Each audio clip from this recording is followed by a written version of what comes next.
The Subconscious Speaks, First Edition, 1932. Introduction. Contacting the subconscious, or subjective mind, without loss of conscious identity has long been sought. This feat has here unquestionably been accomplished. The contents of the book proper belong entirely to the author's subjective mind. Yet at no time was there a loss of conscious control and direction, nor was the author at any time in any other than a perfectly normal condition. It is not deemed necessary to state the manner in which this contact was established. Suffice it to say that sufficient tests and experiments were made to convince the author and others that they were dealing with the author's subjective mind. Persons of standing and integrity who are familiar with the manner of establishing this contact have corroborated this claim, as well as the statement that everything contained in the book itself is directly from the author's subjective mind. It may be stated, however, that the author has given rather extensive study to metaphysical subjects, and it is quite evident that here is demonstrated the ability of the subconscious mind to assimilate and to clarify the substance of conscious study and thought. Begun as an amusing experiment, it soon developed into a fascinating study of the operation and responsiveness of the subjective mind. The subtle quality, the absolute and utter subjectivity of this portion of the mind, and its instantaneous reaction, even to unexpressed conscious thought, proved to be amazing. After becoming convinced that the author was dealing with the subconscious mind, the questions asked the subconscious dealt with mind in its various phases. It volunteered to explain the mental process of the conscious and subconscious phase of the mind and their interrelation, together with that relation to what has been termed universal mind. While these phases of mind are familiar to all students of mental science, the explanations have been given in a manner which, it is believed, has never before been submitted to the reading public. The manner in which definitions are given and mental operations explained is of such a distinctive nature that the author has been prevailed upon to bring them to public notice. While it was the intention to deal with the mind of man from a scientific or psychological rather than a theological aspect, followers of New Thought and mental science will find much of interest in these pages. There is a repeated and insistent call to utilize the innate power in man. The author does not seek publicity. Obviously, the sole recourse lies in remaining unidentified. The author. Preface. The mind of man contains within itself limitless possibilities.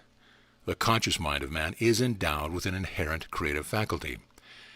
It continually creates things in man's life and experience, whether or not man is aware of the creative process.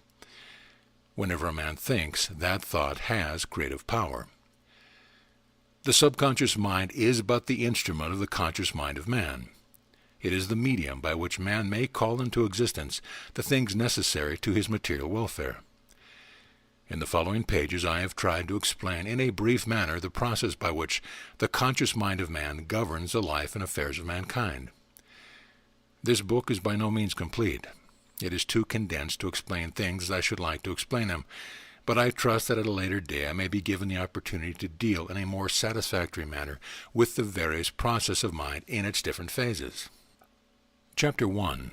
Mind. The mind of God is infinite. The mind of man is finite.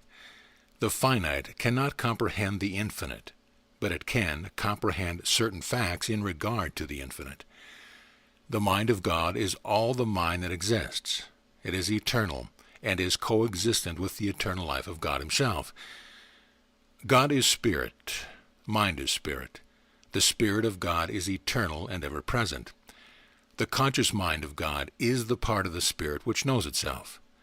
The conscious mind of man is a portion of this self-knowingness of the Spirit. The conscious mind of man is that part of the Spirit of God which he has placed within mankind in order that mankind may function independently of him. It is a divine spark in man that distinguishes him from all other forms of life. It is confined exclusively to mankind.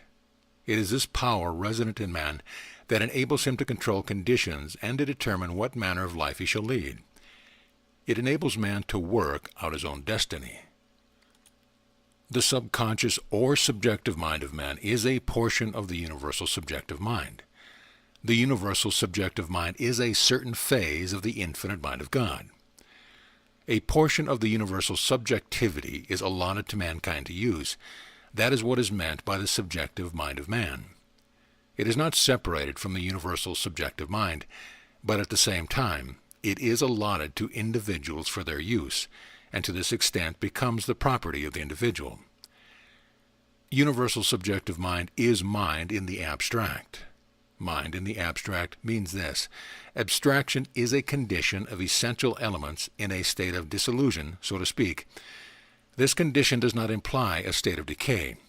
It implies that the elements which are used in creating a particular thing are in their original state, the state which precedes their assuming the form which they must take before mankind can see them. It is unexpressed mind. It has not been called into expression. Mind, in its unexpressed state or condition, is what man terms universal mind. Universal mind is subjective mind. Subjective mind is that phase of mind which does not have the power to express itself. It is only a portion of divine mind, not expressed but unexpressed. Man alone has been given the power to call it forth into expression. In the future, when I refer to universal subjective mind, I shall omit the word subjective. I shall say universal mind, or simply universal. That will serve to distinguish the universal subjective from man's subjective. In this way, there will be less confusion in your mind.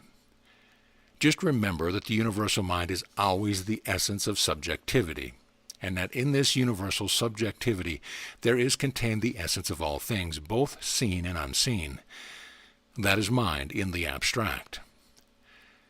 A proper understanding of this can be the means of supplying every need that man has. The counterpart of everything in the universe is in the universal subjectivity in a complete state of perfect dissolution. If you can imagine an immense reservoir which has neither boundary nor limits, and which contains the essential elements or materials of everything of which man can conceive, and many things of which man has no conception, perhaps you will then be able to visualize in a faint degree what I am trying to explain to you. In this great, limitless, boundless reservoir, there is contained in this state of perfect dissolution, to which I have already referred, the essence of all things, visible and invisible. This invisible essence is sometimes called universal substance. In reality, it is mind expressed in terms of energy. Energy is in everything, and mind is initial energy. This energy is of such a nature that it permits a condensation, and as man calls or makes demands upon the universal mind, he causes energy to assume certain forms. These forms take on the conditions which eventually manifest on earth. Energy is in each element on earth in various degrees. The degree of energy is displayed at all times in the degree of vibration which certain element possesses. The rate of vibration anything possesses determines the character of that particular thing. This energy assumes various forms, and it is eventually caused to return to its original condition in the universal. This briefly is what you have understood to be substance. Through the individual subjective mind, man is able to establish contact with this universal supply. Through this contact, man has been given the power to call into existence whatever things he desires. The conscious mind of man is a limited mind.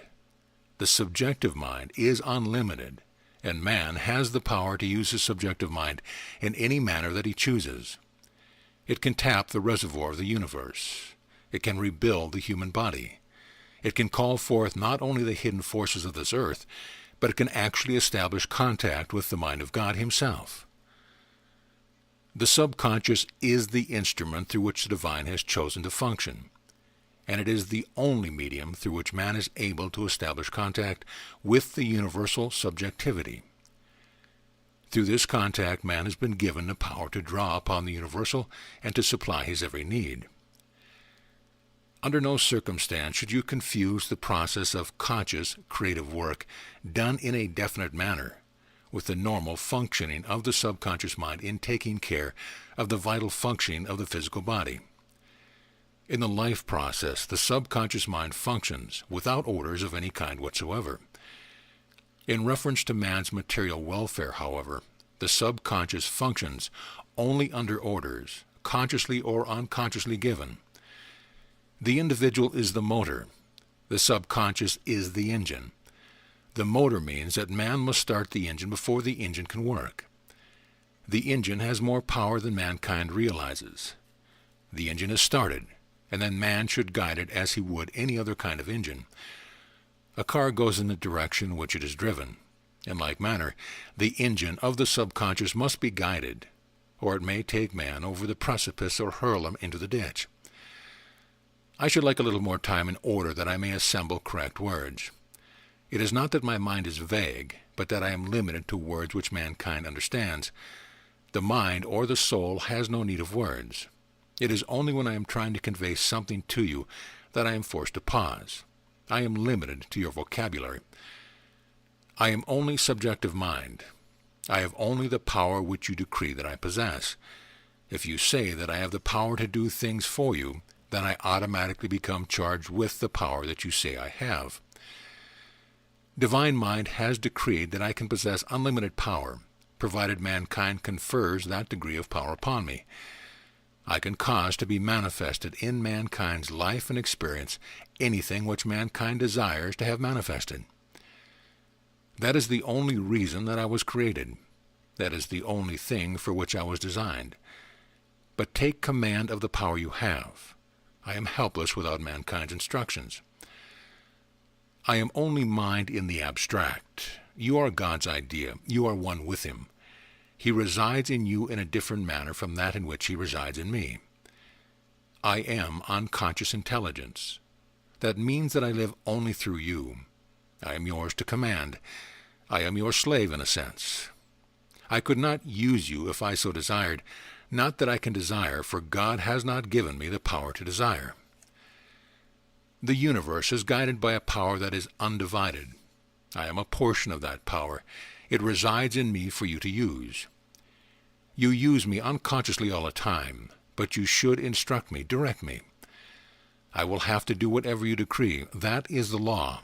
I am only subjective mind. While I am only subjective mind, I am the very essence of intelligence. I am the spirit of universality. I am mind in the abstract. I am mind unexpressed. I am neither person, place, nor thing. I am one with God, and God is love. I reside in you for the purpose of doing your will. Use me. Instruct me to gather materials for whatever you want manifested. I emphasize this fact, for although I can sense what you want, it gives me more power when you direct me. Visualize what you desire. That always helps me to work. It makes a mental picture. That picture manifests. Have faith. Do not doubt. You are dealing with God when you deal with me. I am not God, but I am part of his invisible power, and I have given to you to use. God desired that mankind should be able to establish contact with him. I am the medium of that contact. I am hidden, and I am not very readily discovered. That is because God wanted mankind to express himself in any way which mankind desired. In a sense, I am the spokesman for you. You should use me to bring to you whatever you desire. Name the things you need, and I will see that they are held in the universal mind until they are manifested to you. Stop worrying about them. I will do whatever is necessary for their manifestation. That is God's law in operation. The universal subjective mind is the mind of God, or that phase of that portion of the mind of God which he has decreed that mankind shall use for the purpose of establishing contact with him. It is in everything, both seen and unseen. It contains within itself the essence of all knowledge. It is the essence of all living things, not only in the realm in which you live, but in the entire universe. It functions wherever there is life of any kind, anywhere. It is, in a certain sense, life itself, for without it there could be no life. The very stones themselves are impregnated with this life, not conscious life, but unconscious life. They vibrate, and all forms of life must vibrate. Vibration is a form of electrical energy. It is a form of mind in matter. This electrical energy is a part of the universal energy, and it is this universal energy which holds the universe in position, whether visible or invisible. It is an unseen force which God has seen proper to call into existence. It is given to man to use in its various forms. The world is just in its infancy in the use of that great force. The universal mind is the soul of the universe. It is a little difficult to convey in words the things I wish to say. It is an essence invisible from which all things come. It is the essence of all that is visible. This invisible essence has the remarkable power of drawing to itself the things necessary for material manifestation. That is why it is necessary to form mental pictures. I have not the power to form anything. I can take orders from mankind. I say I. In reality, I am referring to man's subjective mind. I can take orders, and I can then impart these orders to the great universal subjectivity. That great power or force, or whatever you wish to term it, is then compelled to obey. It has no more power of self-expression than I have. It is not only mind unexpressed, it is mind incapable of self-expression. It has been allotted to mankind to use, and through the process of contemplation, with his conscious mind, man can call into existence whatever he desires. The subjective mind of man is subjective, no more, no less. It is a mirror of the things he believes. The mind of the universe is a subtle thing, and it gets impressions from man's subjective mind. Chapter 2. Using conscious thought in a definitely creative manner. The subjective mind is exactly what the name implies. It is a subject or a servant of the conscious mind of man. It is a servant in the sense that it was created for the use of man. It is entirely at his disposal. All that a man has to do is to command. The subconscious always obeys. It obeys order whether consciously or unconsciously given. It is of so sensitive a nature that every thought registers upon it. The conscious mind is the one and only force to which the subconscious mind responds. Conscious thought has power. The human concept of power is physical. Power in reality is a product of mind. Mind in all its different phases is God. Mind is spirit. God is spirit. Man is spirit. Recognizing the unity of all and claiming this unity for himself establishes for man contact with divinity. Man said, "There is one source from which all things come. The source is God. God is spirit. God is mind. I am one with the spirit and mind of God." Power is the term by which energy is known to man. Thought energy is the greatest form of energy that exists, for back of thought is mind. And although mind is back of everything that exists, thought is more closely allied to mind than is any other form of energy. That, in a brief manner, explains why thought has power. Concentrated thought is more powerful than idle thought. In order for the thoughts of man to make a definite impression upon the subconscious mind, they must be of sufficient force to register. By force, I mean intensity. Intensity is achieved by concentration. In order to concentrate, stillness and a certain amount of quietude are necessary. That is why you hear so much about the silence. It is necessary for effective work. There is nothing mysterious about going into the silence. It is simply to allow the mind to gather its forces and focus them upon the sensitive plate or negative, to use a photographic term, of the subconscious mind. In concentration, a man causes his thought force to come to a focus, or central point, and at this point there is a concentration of energy. This can be explained by the illustration of a magnifying glass and the focus can make of the rays of the sun. It is the difference between scattered vibrations and the vibrations which radiate from a focal point. Just as the sun's rays gain in intensity and are able to burn when focused upon a certain place, in like manner, thought vibrations, which are in many respects similar to the rays of the sun, gain a similar intensity. They make not only a definite, but a lasting impression upon the subconscious mind. The conscious mind of man is the human dynamo that sends power to the subconscious mind. It is this dynamic quality which a man should employ to do creative work. And since the conscious mind is the only force to which the subconscious responds, a man should understand the manner in which the conscious mind should be used. The method should be as follows. First, stillness, then quiet. These are simply to prevent extraneous matters from interfering with the idea which the individual wishes to hold. This idea or thought should embody several things. There first must be a desire, and the more overwhelming the desire, the more definite the impression upon the subconscious mind. Desire is in reality a form of prayer, if a man realizes that God is the source of universal supply. After the desire, there must be a realization that God's bounty is ever at mankind's disposal. It is this realization that I shall often refer to as acceptance.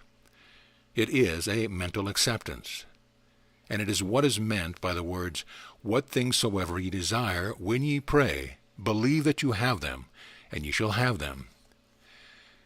First is desire, then acceptance. Realization of these first two requisites is essential, for they constitute the basis upon which rests the entire process. After these two things are firmly established in the conscious mind, the rest is easy. A man should next concentrate upon the thing which he desires. The manner of concentration is this. He should sit quietly and begin to see in his mind the thing which he wants. For example, a man wishes to earn a definite sum of money for a specific purpose. First, he should concentrate upon that sum of money. He should see himself in possession of that amount, either in gold, silver, currency, or a check made out to himself. He should hold that picture in his mind for a few moments. He may elaborate the picture in any manner he may choose. He can take the money and open a purse and put it inside. He can see himself depositing it in a bank, that is, giving it to a cashier, or doing anything he feels inclined to do. The more earnestly he throws himself into the picture, the more effectually will the picture take hold. Then he should see himself using this same money to purchase or to pay off the thing he had in mind. If it is an automobile, to illustrate, he should see himself going to the showroom. He should see himself going through the identical process that he would go through if he were actually buying a car.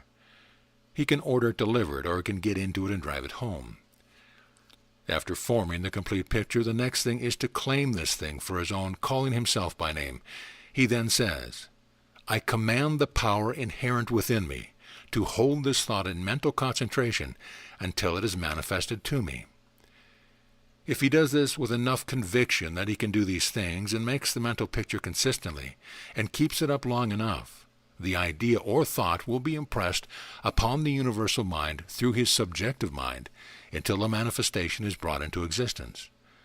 By existence, I mean into his physical possession. Suppose a man owes money. His home is mortgaged. He has no manner of raising the money to meet the mortgage. The main thing to do is to stop worrying. That forms a positive blocking of the creative process. He should use his willpower and hold in his conscious mind a picture of the house belonging to him, free from all encumbrance. This same picture will register upon the subconscious mind, and the power inherent within himself will cause to be manifested sufficient funds to meet the indebtedness. He should say to himself daily, "I am in touch with a power that knows all things, that is all the power that exists. This power is available to me whether I understand it or not. It is in operation at all times whether I use it or not. It can provide me with everything I need if I call upon it. I now decree for myself the money necessary to meet my every need. The house is now free from encumbrance in the realm of the universal, and what exists in the realm of the universal must manifest in the realm of the material." He should not concern himself with the manner in which these things are to be brought to him. He should do whatever comes his way, and affirm that divine mind knows the things necessary for the fulfillment of the things he wants. Man must have the conviction that he has a power inherent within himself to make a visualization come into manifestation, or he is only wasting his time. There must be an absolute conviction that it is coming to him by virtue of his God-given power to do constructive work with his mind.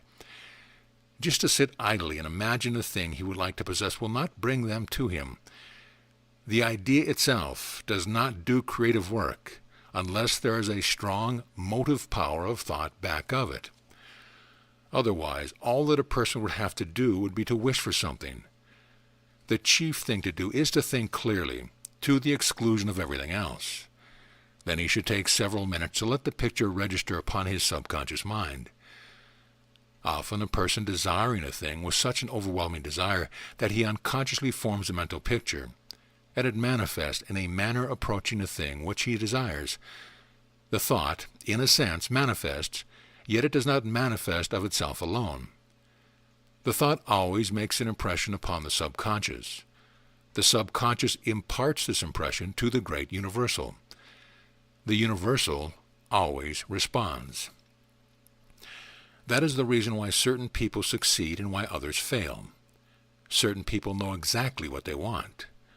The subconscious is then able to carry out their ideas because their minds have a definite concept of the thing they want accomplished. I am telling you this in an order that you may understand the importance of making definite plans. Get a definite mental picture of the thing you desire. I have stated before that there is a great deal of difference between idle thinking and constructive thinking. Constructive thinking means this. It is knowing that there is an inherent power within man that enables him to use his power of thought to bring into manifestation the thing which he wants. I say wants, for man is not supposed to live by bread alone. Man may want things that he does not actually need. Well, that is all right. God has filled the earth with limitless wealth. It was placed upon and under the earth for mankind's enjoyment. A man should take time each day to decide upon or make definite statements about what he wants to happen. The words are not so important as the certainty within himself that he has the power and God-given right to demand whatever he wants or needs. After a man has decided upon what he wants, he should make a mental picture of having that thing in his possession. Mental pictures always manifest.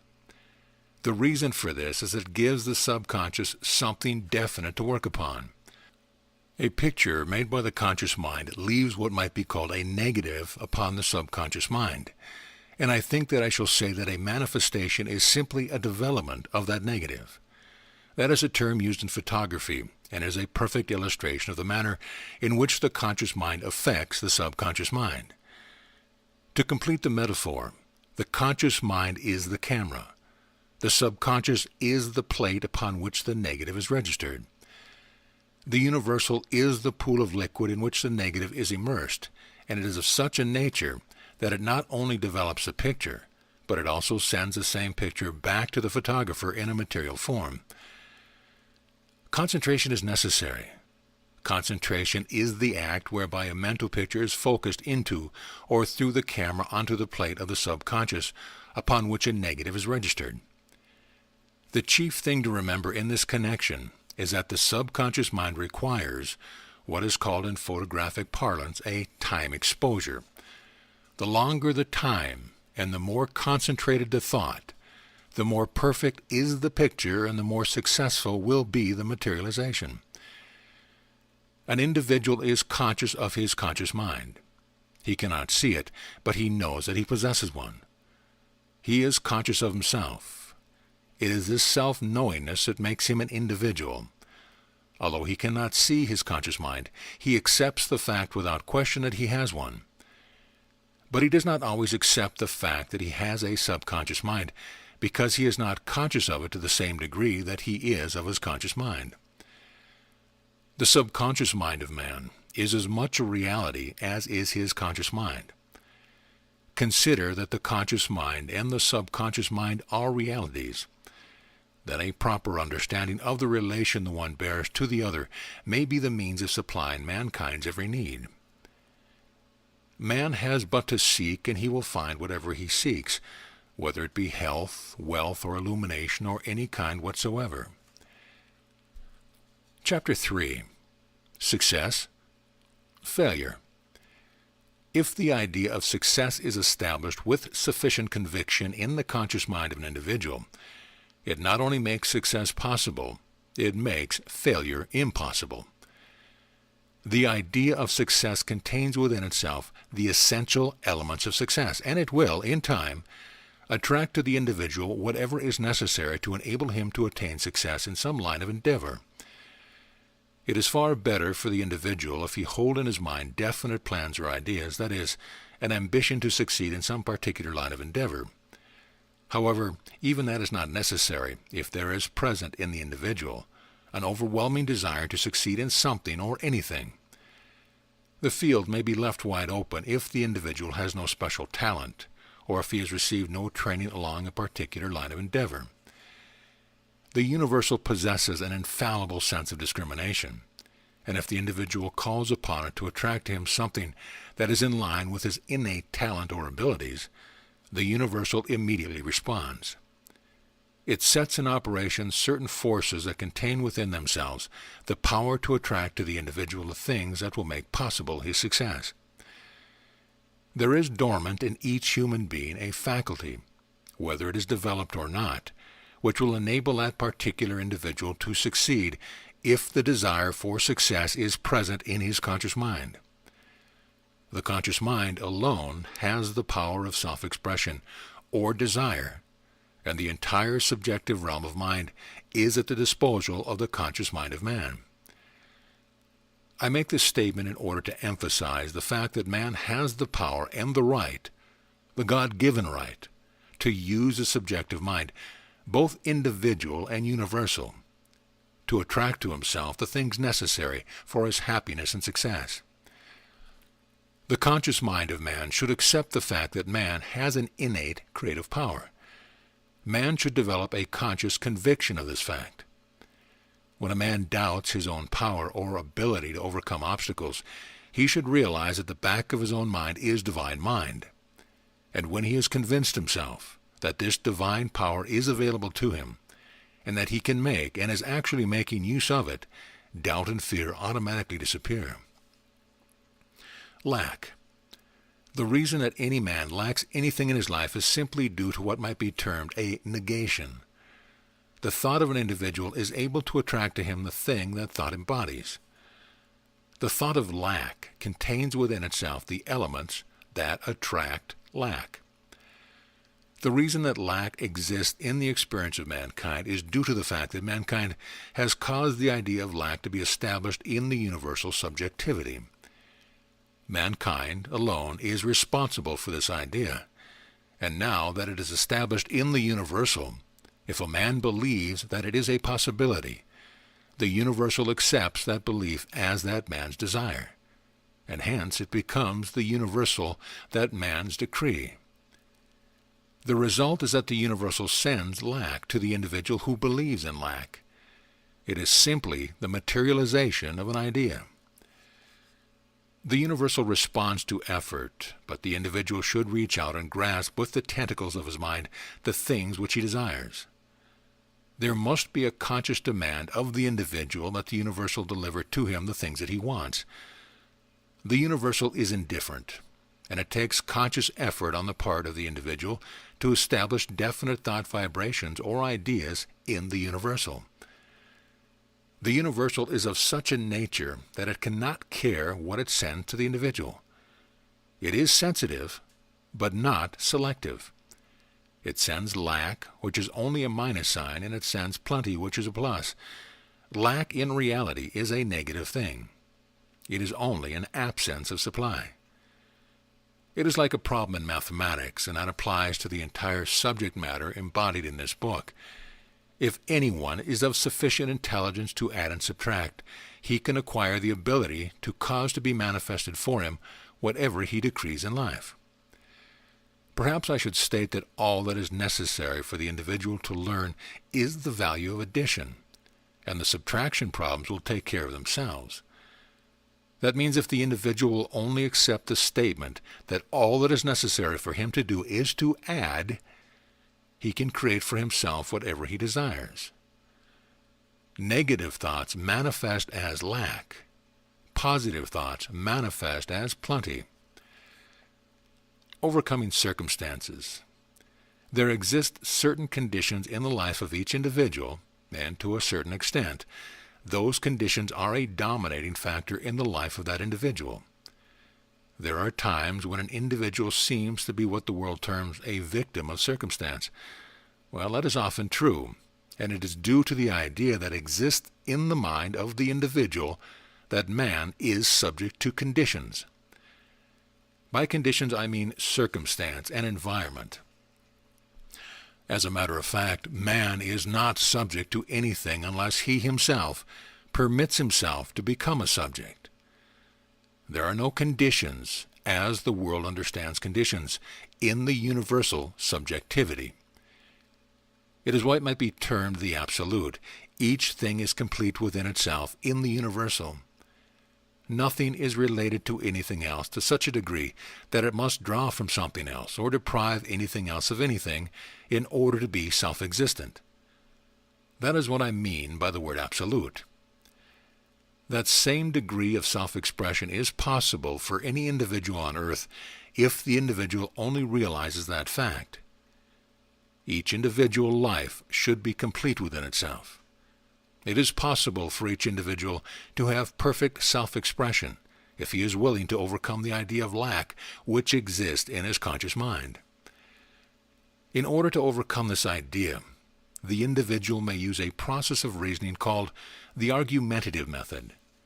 This method requires the assembling of certain facts in such a logical sequence that the conscious mind accepts, beyond the possibility of doubt, certain propositions as true. It then becomes possible for the individual to establish a positive mental attitude in regard to them. If a man has been holding thoughts of failure, poverty, or lack, he may go through a mental process something like this. He should start with the realization that the thought of poverty or lack is powerless to influence his life or affect his affairs, if he denies that it has any power. He can then say, "This poverty in my life is the result of a mental concept. I have held in mind the idea of lack, and that is all that has caused poverty to manifest in my affairs. I now deny that there is any idea of poverty in my mind, and I deny that there is any lack in universal mind. What appears to be poverty in my life is simply an absence of plenty. There is, in reality, no lack of anything in the universe. I alone have the power to decree lack for myself. This law was, in reality, caused by a belief that lack exists. This belief was an erroneous belief. I now realize that there is no lack, and that what appeared to be lack in my life was due to this belief, which caused an absence of supply. God's substance is all about me, and I have the power to cause it to manifest in any form or manner readily. The universal is always ready to respond to my decree, and I now decree for myself these things that the divine mind has decreed that I may call into existence, and I now command the power inherent within me to hold in mental concentration these things until they are manifested for me. The man should then name the things he has in mind and see each thing in his possession. After the realization of man's inherent power and right to use his creative faculties is established in his conscious mind, the foregoing process should not be necessary. As a man advances or develops the right degree of understanding, the conscious mind should act automatically in giving instructions to the subconscious. That is, the truth should become established in the conscious mind to such a degree that it should be unnecessary to go through the process of an argument to convince the conscious mind that certain adverse conditions have no power to interfere in the life of the individual. If the individual can establish in his conscious mind a conviction of success, rather than fear of failure, adverse conditions can be completely destroyed. This is due to the fact that the subconscious mind must at all times adapt as its own whatever idea the conscious mind may be holding. The conscious mind has but to establish within itself the idea of success, and failure automatically disappears. Chapter 4. Effects of mental attitude of the conscious mind upon the subconscious. This topic refers solely to the varying emotions of the individual, not to his natural or normal mental attributes. The subconscious mind is so closely allied to the conscious mind that it is one with it, and at the same time it functions as a distinct entity. This functioning is such an involved nature that it would be impossible to take up that phase of the subconscious in detail in this topic which you've asked me to discuss. However, I shall be able to explain briefly why the thoughts of the conscious mind affect the subconscious mind. The subconscious mind, because it is the essence of mind, because it is powerless to have any self-expression, and because God has decreed that it is subjective to the conscious mind, is compelled to take not only the mental or intellectual attributes of the conscious mind, but the varying emotions as well. These varying emotional attitudes have a decided effect upon the creative process in the subjective realm. Since the subconscious mind acts only under the direction of the conscious mind, and since the subconscious mind is the medium by which man attracts to himself the things held in abstraction in the universal, it follows that if an individual holds the thought that something is going to happen to him, he actually attracts that thing to him, whether it be good or bad. I use the word bad as it is considered the opposite of good. As I shall repeat often, good is of a positive nature. Evil of any kind is purely of a negative nature. It is a form of mental darkness, a lack of understanding. It may be called a form of ignorance or unenlightenment. The light of understanding dispels ignorance. In like manner, good destroys evil. Bear that in mind. I should like at some future time to go into this in a more comprehensive manner.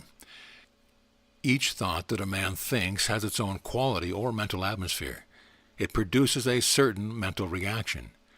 There are varying degrees of mental reactions in each mental attitude.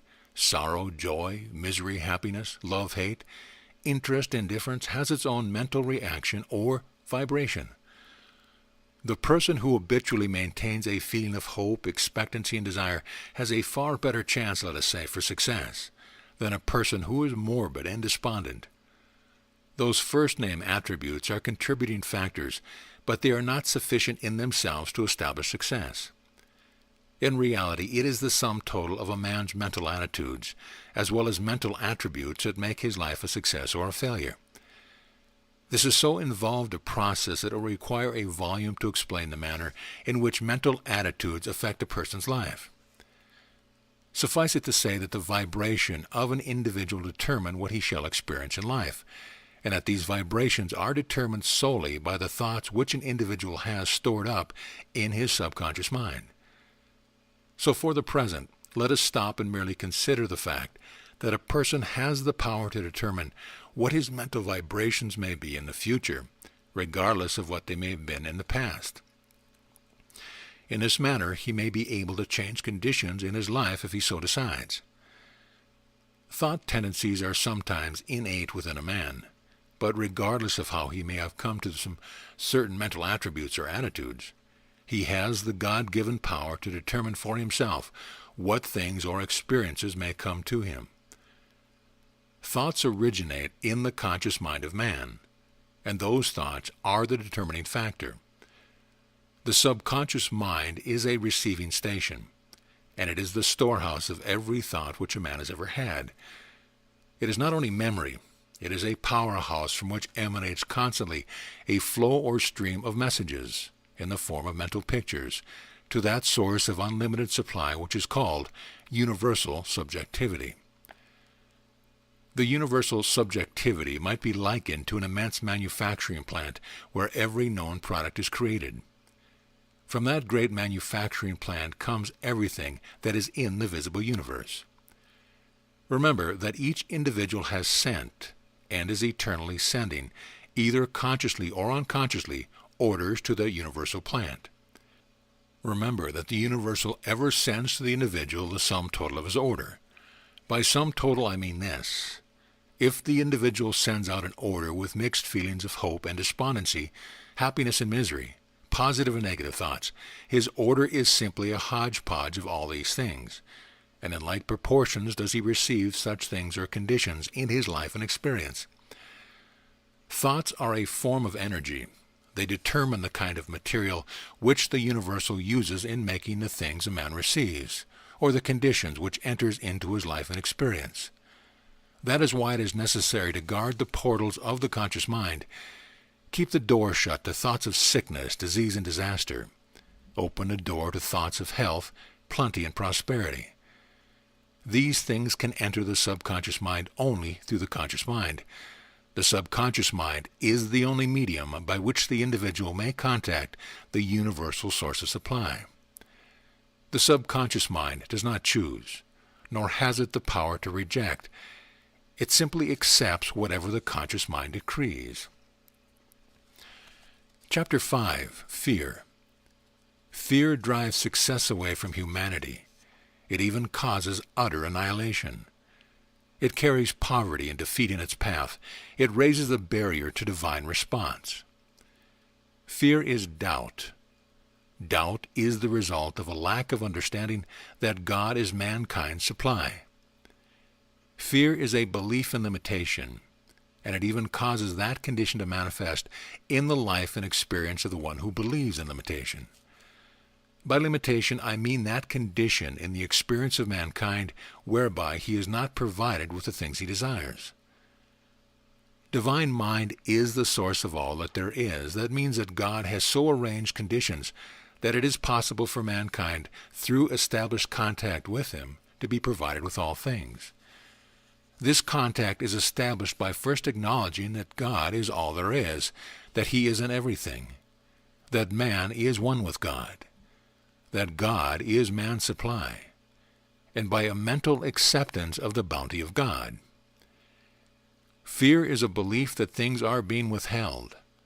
The truth is that man has already received all things needed, but they are in the abstract, and man must desire to call them into manifestation. The desire must come first, but that is not enough of itself. Man must also recognize the fact that he must use the power that God has placed within mankind in order to cause the things which he wants to manifest to him. This power is placed in man in order that man may have a part in the creation of the things he desires.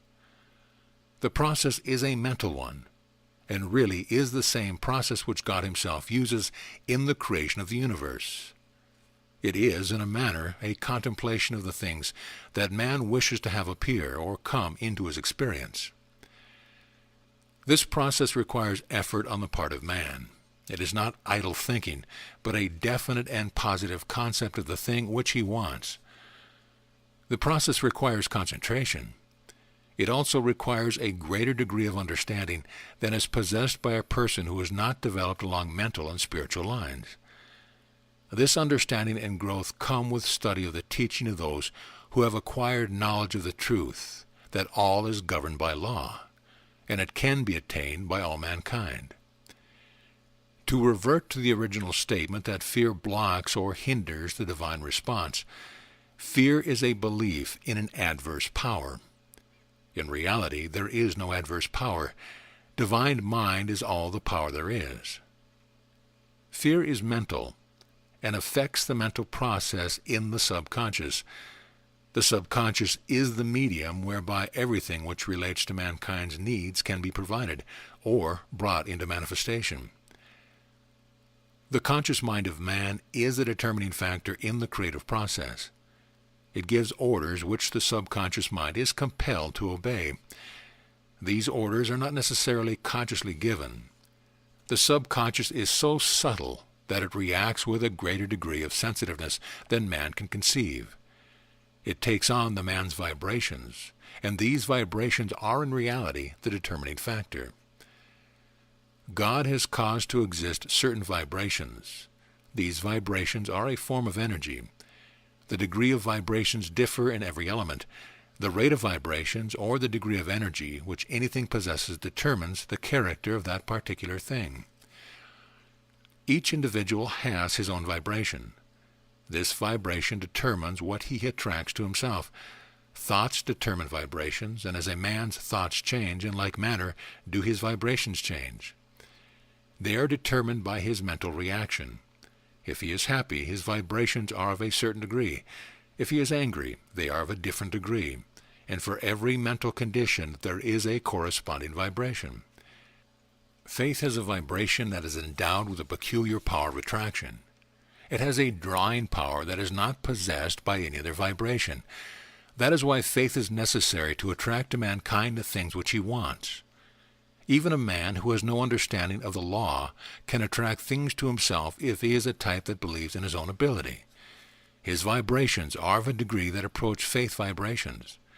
He is convinced of his power to such an extent that his vibrations are sufficiently powerful to overcome doubt. Fear has a vibration that interferes with other vibrations. It is very powerful, for it causes a confusion in the conscious mind that is reflected into the subjective mind. And the subjective mind becomes confused in turn, and its vibrations waver. The vibrations of the subconscious lose contact with the vibrations in the universal reservoir. The power of attraction is destroyed.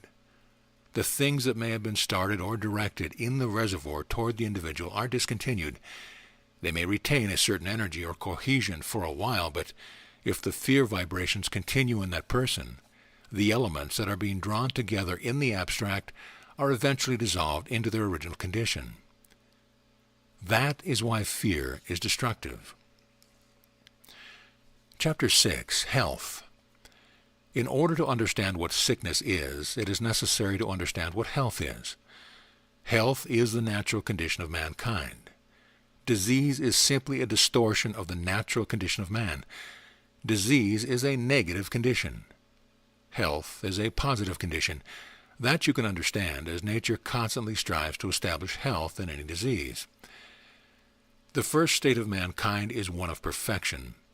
Man is an expression of divine mind, and divine mind creates only perfect things.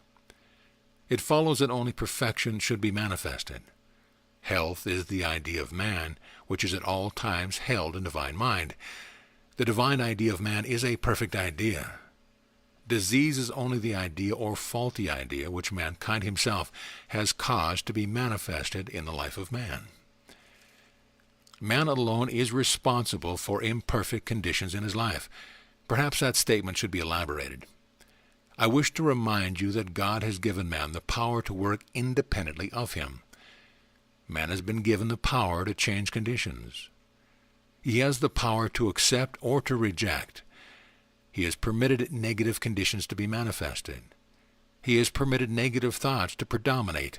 Universal mind has accepted this predominance of negative thoughts as mankind's decree, and confusion is the result. Not until man himself decrees perfect adjustment can perfect adjustment take place in his life and experience. This perfect adjustment in his physical body, man has the inherent power to decree by conscious thought.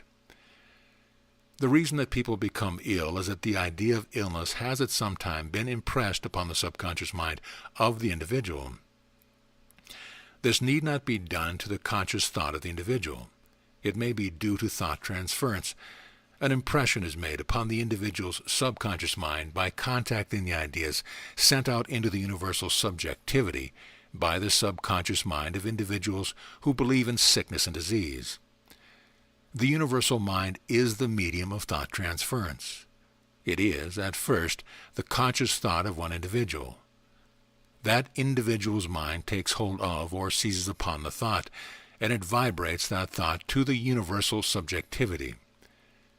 The universal subjectivity transfers that thought vibration to the subconscious mind of certain individuals whose subconscious minds are receptive to that thought.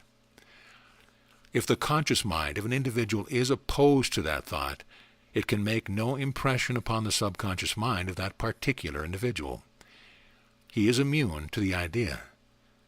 Not even the universal mind can implant a thought upon the mind of the individual who opposes the idea back of the thought.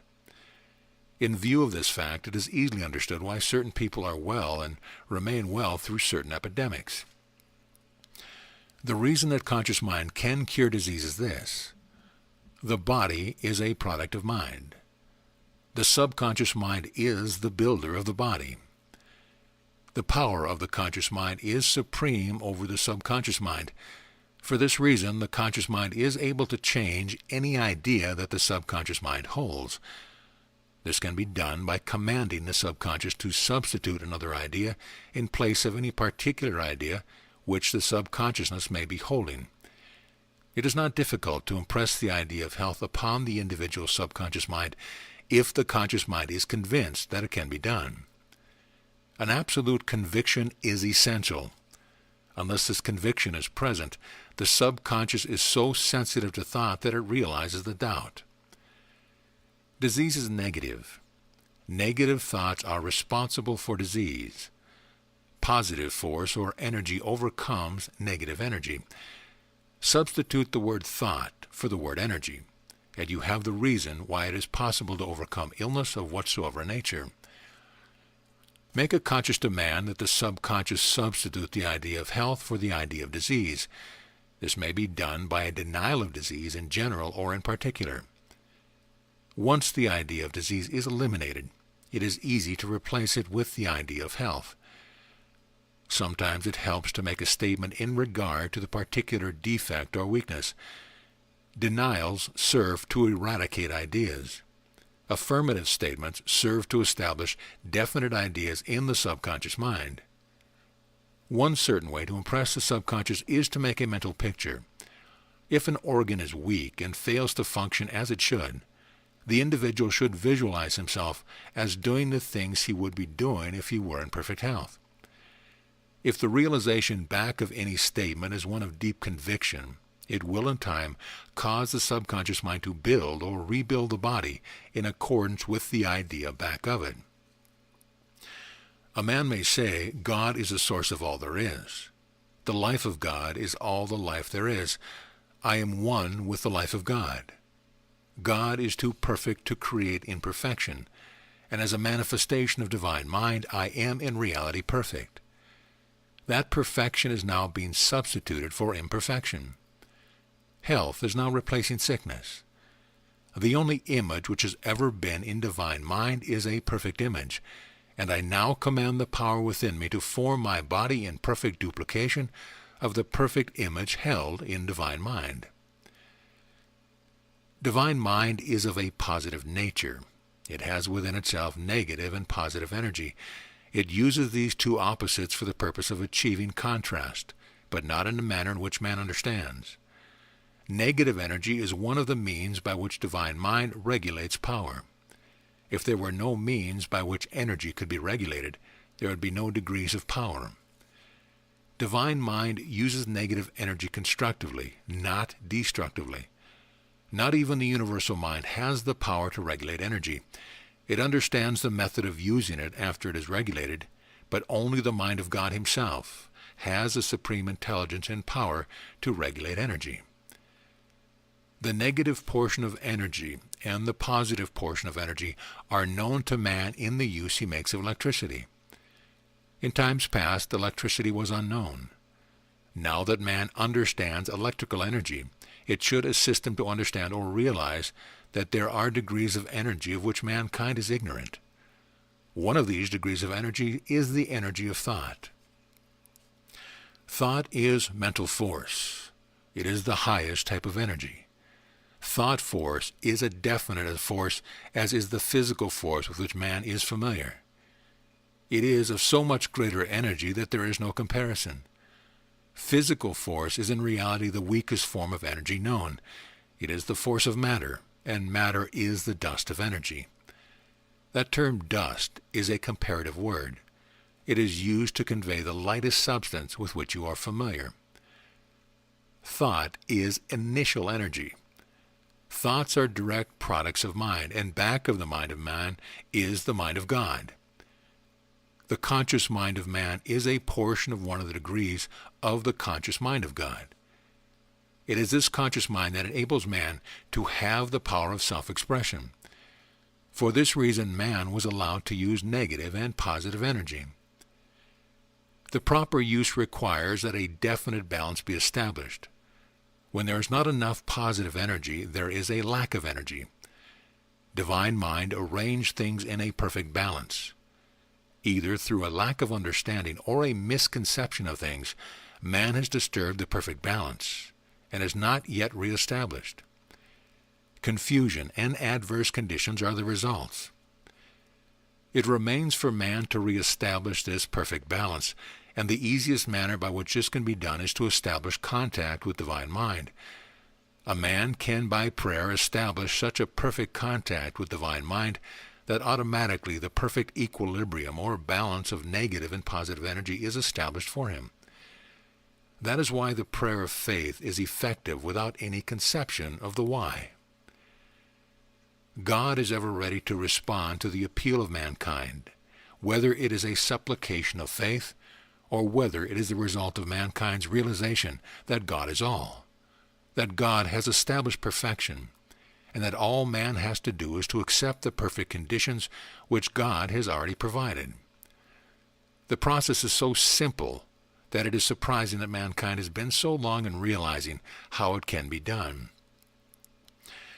God has established perfection in the universe, and this perfection is inherent within mankind. The individual should establish the truth of the following words in his subconscious mind. I am the expression of the perfect mind of God. This perfection is inherent within me. I now call into manifestation perfect harmony, perfect adjustment in mind and body. My body is but the expression of mind. My mind is one with the perfect mind of God. I am in reality perfect regardless of appearance. I have been given the power to decree for myself perfect adjustment, and I now decree for myself harmonious adjustment both in mind and body. I am now contacting the perfect order and harmony of divine mind. This harmony causes every adverse condition to disappear. I call upon divine mind to aid the power within me to hold in mental concentration the perfect image of me that is held at all times in divine mind. Illness of any kind is weakness. If enough energy is called into expression, the disease must disappear of itself. Disease is in reality a lack of energy. Disease is a negative condition. It disappears if the individual can call into expression sufficient energy which overcomes lack of any kind.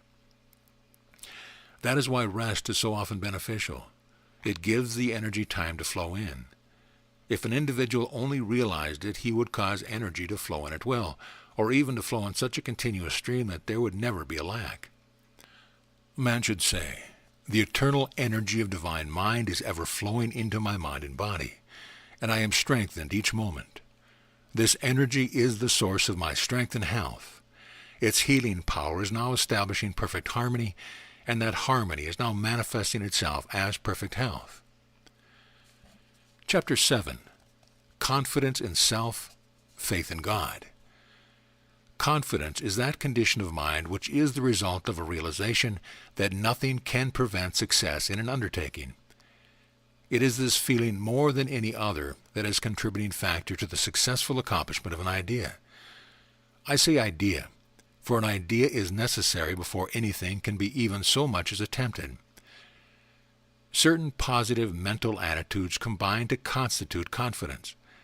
They are assurance, a conviction of success, a determination that nothing shall prevent or interfere with achievement, and a certainty within the mind of the individual that he has innate power that can be called upon to overcome outside interference. The things which I have just enumerated are the attributes any normal man possesses. They are the natural endowment of an ordinary individual's conscious mind. The conscious mind has the power to establish vibrations in the subconscious mind which embodies the idea which the conscious mind holds. When an individual is of a definitely positive nature, he is able to establish vibrations in his subconscious mind, which are of sufficient strength to reach far out into the universal and contact similar vibrations in the universal. The universal law of attraction is that like attracts like. Vibrations of one degree attract vibrations of a similar degree. It is because this law is an invariable and unchangeable law that man is able to attract to himself the things which he desires. The saying with which you are familiar that we are begirt with spiritual laws which execute themselves is a true statement. It means simply this: there are laws in the universe that are so powerful and so perfectly adjusted to each other that all a man has to do is to start one of these laws to operate, and then the other laws are compelled by their own nature to fall in line with the requirement that are necessary to cause the perfect execution of the first law that began to operate. An individual's vibrations, once established in a sufficiently positive manner, should maintain a continuous flow from his subconscious to the universal, if they are to be effective in attracting to the individual the thing he desires. Certain individuals are of an extremely positive nature. Others are inclined to be of a negative nature, which, as I have explained elsewhere, is due to a lack of energy or force. If an individual of an extremely positive nature establishes vibrations in his subconscious mind, the subconsciousness is able to maintain these vibrations owing to the fact that the conscious mind of the individual does not waver. The initial force, remember, is in the conscious mind. If an individual who is of a slightly negative mentality sends his vibrations through his subconscious mind into the universal, it often happens that there is a cross-current of vibrations coming from a more positive individual. This cross-current may not be of the same intensity or degree, and if it is not, it will have no effect upon the slightly negative vibrations. But if the positive vibrations are of a similar degree, the vibrations of the negative quality will be deflected and oftentimes will be completely diverted in their flow into the universal. That is why at times a man's work is rendered null. The two individuals may not even know each other, but if they are working to attain the same thing, then it is disastrous to the man who is sending out the less positive or slightly negative vibration. That is why it is necessary for an individual to adapt an absolutely positive attitude in regard to the things which he wishes to happen, attain, or require. It is possible for a man to change from a negative to a positive nature, and it is only by making this change that he is able to establish vibrations in his subconscious mind that will enable him to call forth from the universal the things which are necessary for his happiness. In this topic I have dealt with the conscious mind of the individual and its relation to his subconscious mind. The vibrations of the individual's subconscious were explained, and the conflict between these vibrations and the vibrations of the subconscious minds of more powerful individuals. I have tried to show that in the world of human affairs, mankind is to a certain extent at the mercy of other individuals who possess a decidedly more positive nature. I have tried to explain why some people succeed and why others fail. I have shown that positive vibrations have the power to overcome, divert, and intercept vibrations of a less positive degree, when the vibrations are of a similar intensity or the same degree. There is a certain way, however, by which an individual may protect himself from all human interference. This I shall now discuss in the following topic. Faith in God. Faith in God is the realization that there is in the universe a supreme power, ever-present, all-wise, all-powerful, all-loving, all-protecting, all-providing, and that this power is ever at the disposal of mankind if he calls upon it. Man looks upon God as some vague, incomprehensible being or principle, or some intangible something in some distant realm. Divinity does reside in distant realms, but he is the very essence of man. He is in man's mind, soul, and body. Man should strive to learn the fundamentals of this new manner of regarding his relation to God. Man will have to realize his oneness with the source of being. God has decreed that man shall be able to control his life without divine interference. Divine mind does not resist man's desire, even though that desire is an unworthy one. But that does not mean that God has set mankind adrift. The greatest contributing factor to success which a man possesses is an understanding that there is a power higher than human power which is ever at his disposal. It is the feeling which may be described in the words, "Underneath are the everlasting arms."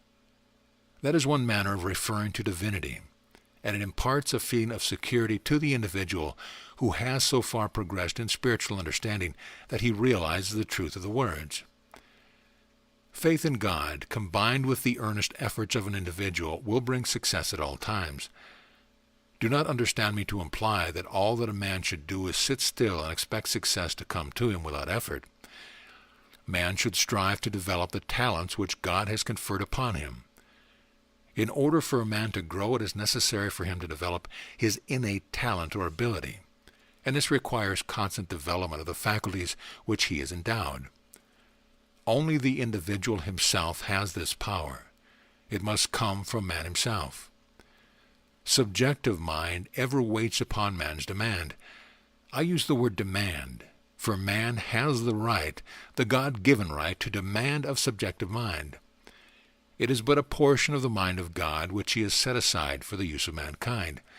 It must obey the decree of man's conscious mind.